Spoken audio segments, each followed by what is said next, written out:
और मैं ये इसलिए कह रही हूँ क्योंकि 2019 के लोकसभा के अमेठी के चुनाव में मैंने श्रीमती वाड्रा को नमाज अता करते हुए देखा था सड़क पर। और कर्नाटका पहुंचते ही उन्होंने अपने चिर परिचित अंदाज में, जैसे वो लगातार झूठ बोलती है, हैबिचुअल लायर, फिर से झूठ बोलना शुरू कर दिया है। नमस्कार, इन खबर में आपका स्वागत है। कर्नाटक विधानसभा चुनाव के मद्देनजर कांग्रेस और बीजेपी आमने सामने है। वार पलटवार का खेल चल रहा है। प्रधानमंत्री नरेंद्र मोदी से लेकर के कांग्रेस नेता राहुल गांधी वहां पर डेरा डाले हुए हैं। इसी बीच केंद्रीय मंत्री स्मृति ईरानी ने एक ऐसी बात कह दी है जो कांग्रेस को चुभ गई है। स्मृति ईरानी ने जो कुछ भी कहा है, पहले उसे सुनिए। शिव कुमार जी से बड़ी विनम्रता से कहना चाहती हूँ कि एक तो वो मुख्यमंत्री बन नहीं रहे, इसलिए मंदिर वाला झूठा वादा ना ही करें तो बेहतर है। लेकिन दूसरा मेरा उनसे प्रश्न है कि क्या ऐसा वाक्य कहने से पहले उन्होंने श्रीमती वाड्रा से चेक किया? और मैं ये इसलिए कह रही हूँ क्योंकि 2019 के लोकसभा के अमेठी के चुनाव में मैंने श्रीमती वाड्रा को नमाज अता करते हुए देखा था सड़क पर। अब हम सब जानते हैं कि जो इस्लाम धर्म में विश्वास करते हैं वो मूर्ति के उपासक नहीं हो सकते, मंदिर का निर्माण नहीं कर सकते। तो जब उनकी सर्वे सर्वा मुखिया ही मूर्ति पूजन के विरोध में है, मंदिर के विरोध में है, तो क्या डीके शिव कुमार ऐसा वादा कर सकते हैं? वो तो बजरंग बली पे निशाना साधेंगी ही। इसलिए तो मैंने कहा श्रीमती वाड्रा बजरंग बली पे, राम प्रभु पे क्यों नहीं साधेंगे निशाना? उनको कब यह आस्था का दृश्य मंजूर था? जो सिर्फ चुनाव के लिए मंदिर मंदिर भटक रहे थे, उनको स्पष्टीकरण देना पड़ा और पड़ेगा कि आप बताएं कि आपका कौन सा दृश्य सही है जनता के सामने। सड़क पर नमाज अता करने वाली श्रीमती वाड्रा सही है कि अब बजरंग बली का नाम से परहेज करने वाली श्रीमती वाड्रा सही है कि डीके शिव कुमार वाला नेतृत्व सही है कि वो मंदिर बनाएंगे?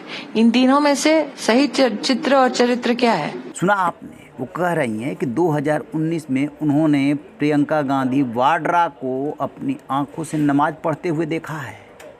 और फिर डीके शिव कुमार वायदा कर रहे हैं कर्नाटक में मंदिर बनाने का, तो ये ढोंग तो वो छोड़ ही दे। तिलमिलाई कांग्रेस ने सुप्रिया श्रीनेत अपने तेज तर्रार प्रवक्ता को आगे किया। जब भी महिलाओं को लेकर के कोई घटना होती है तो सुप्रिया श्रीनेत स्मृति ईरानी को याद करना नहीं भूलती है। सुनिए उन्होंने क्या कहा। केंद्रीय मंत्री स्मृति ईरानी कर्नाटका पहुंची और कर्नाटका पहुंचते ही उन्होंने अपने चिर परिचित अंदाज में, जैसे वो लगातार झूठ बोलती है, हैबिचुअल लायर, फिर से झूठ बोलना शुरू कर दिया है। लेकिन कर्नाटका पहुंचने पर आपसे सवाल बड़े तीखे और बड़े वाजिब है। सवाल आपसे यह है कि अपनी 40% कमीशन की सरकार पर क्या बोलिएगा। आज अखबारों में पूरा रेट कार्ड छपा है आपकी सरकार का, जिसमें मुख्यमंत्री से लेकर पुलिस के सिपाही तक भर्ती में कितना पैसा लिया जाता है, कितना कमीशन है, उस पर मुंह कब खोलिएगा?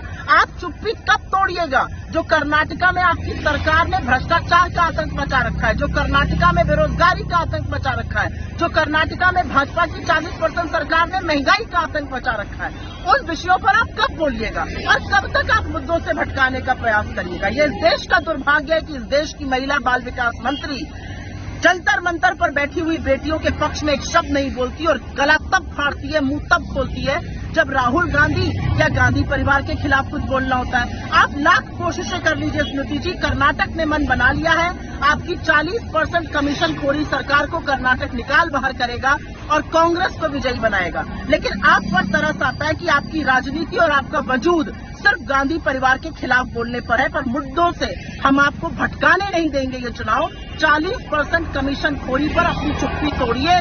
महंगाई, बेरोजगारी, भ्रष्टाचार के आतंक पर आपको बोलना ही पड़ेगा। आपके लगातार जो झूठ है उनका पर्दाफाश हो चुका है। यहाँ पर आकर कर्नाटका की बात सुना आपने, वार पलटवार। आखिरकार ऐसा क्यों ना हो? चुनाव का जो मौका है हाथ से निकल गया तो फिर नहीं आएगा। बीजेपी के सामने चुनौती है सत्ता बरकरार रखने की और कांग्रेस लड़ रही है बीजेपी से सत्ता छीनने के लिए। 13 मई को पता चलेगा कि किसके हाथ लगी बाजी। रही न बेखबर, देखते रहिए इन खबर। Thank you.